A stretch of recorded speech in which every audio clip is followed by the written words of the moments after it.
бисмиллоҳи рраҳмони рраҳим. бародарони азизам, нафароне ҳаст ки ба васвасаҳои шайтон гирифтор шуда аз ҳавои нафсашон пайравӣ мекунанд ва бо кибру ғурур дар замин роҳ мераванд. пулу моли зиёде ҷамъоварӣ карда ширк меварзанд ва вақти расидани марг барои онҳо дигар роҳу чораи наҷоте вуҷуд надорад. қувват ва сарват ҷамъоварӣ карда, худро бузург шуморида, рӯзи маҳшар мебинанд ки молу мулкашон ба онҳо фоидае намекунад. вой бар онҳо! аз қавми ҳазрати мусо қорун гуфтани одам ҳамин хел гунаҳкор буд. ба васвасаи шайтон гирифтор шуда аввал ибодати худоро тарк кард ва ба ҷамъ кардани моли дунё пардохт. баъдан ҳисси сарватмандиаш зиёд шуд, фақирҳоро хор ва ҳақир медид. қорун тамоман дигар одам шуда буд. ӯ ҳамеша ба панди ҳазрати мусо гӯш медод ва чун худо молу мулки зиёде ба ӯ насиб кард, он замон аз ҳазрати мусо рӯй гардонид. инсони такаббуре шуд. ӯ сарваташ меафзуд, кибраш зиёд мешуд.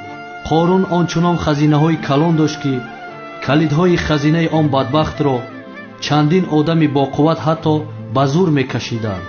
як рӯз муъминҳои қавми ҳазрати мусо хостанд ки ӯро ҳушдор кунанд.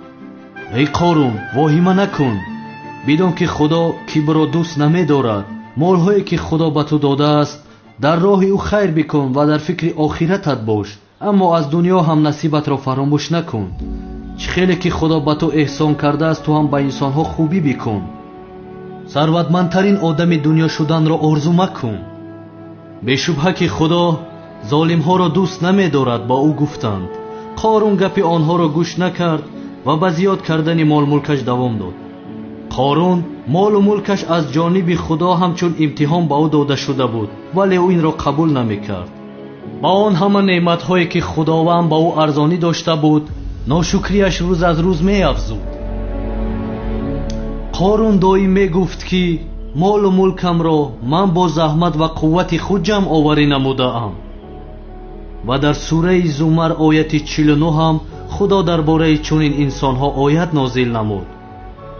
насиҳати муъминонро ҳеҷ гӯш намекард қорун ва дар ақидаҳои ботили худ мустаҳкам меистод.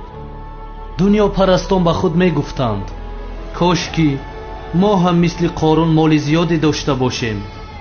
ба моли қорун онҳо ҳасад мебурданд, орзу мекарданд, мегуфтанд ки қорун инсони хушбахте ҳаст. аз қавми ҳазрати мусо онҳое ки имони заиф доштанд, дунё фиребашон карда буд, ҳаваси қорунро мехӯрданд. муъминоне ки аз ҳақиқат огоҳ буданд, ба он ҳасудон мегуфтанд: ҳайф бар шумо бод, имон оварда кори хайр кунед, мукофоти худо болотар аст аз ҳамаи ин. ва ба он танҳо собирон муяссар мегарданд. мусо алайҳиссалом қорунро насиҳат кард то ба такаббуриаш анҷом диҳад. қорун бошад ношукрӣ карда ба муқобили ҳазрати мусо баромад. ҳам закоташро намедод бадбахт, ҳам қавми ҳазрати мусоро дар гирду атрофи худ ҷамъ оварда ташвиқ медод ки закот надиҳанд. қоруне ки асири нафсаш шуд, ҷуръат карда ба қавми ҳазрати мусо гуфт: аз даъвати мусо рӯй гардонед. дар рӯи замин зулм карда, кибр варзида, аз худ бузургӣ нишон дод қорун. ва рӯзе расид ки худованди таоло ӯро ва қасрашро ба зери замин фурӯ бурд. дигар молу мулкаш аз ӯ азоби худовандро бартараф карда натавонист. ӯ тамоман нобуд шуд ва аз ин дунёи фонӣ дасти холӣ рафт. дирӯз одамҳое ки ҳаваси ӯро мехӯрданд, гуфтанд ки худост ки ризқу рӯзӣ медиҳад, ба ҳар ки хоҳад кам, ба ҳар ки хоҳад зиёд. шояд агар худо ба мо лутфу эҳсон намекард, моро ҳам ба зери замин мебурд. баъдан маълум шуд ки пайравони қорун ҳам ислоҳ шуданд. бародарон, охири кори золимон ана ҳамин аст. дасти холӣ омадед ва дасти холӣ меравед. пас ба молу мулки хеш такаббурӣ накунед.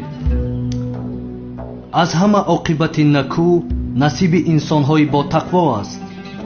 аз қиссаи қорун ибрат гиред.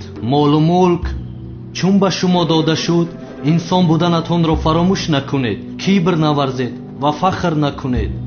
такаббуронро худои таоло ҳаргиз дӯст надошт ва дӯст намедорад. муҳтарам ҷамоат, худо моро аз бандагоне қарор диҳад ки барои ризогии ӯ аз тамоми молу мулки дунё рӯй бигардонем. Амин. аз ҷумлаи муъминоне моро қарор бидиҳад ки молу мулки доштаамонро танҳо аз ҷониби худо бидонем ва ҳамеша дар роҳи рост бошем иншааллоҳ. Амин. аз худованди меҳрубон хоҳони он ҳастам ки ҳамаи мову шуморо бародарон аз ҳасад ва ҳасудон дур нигаҳ дорад иншааллоҳ.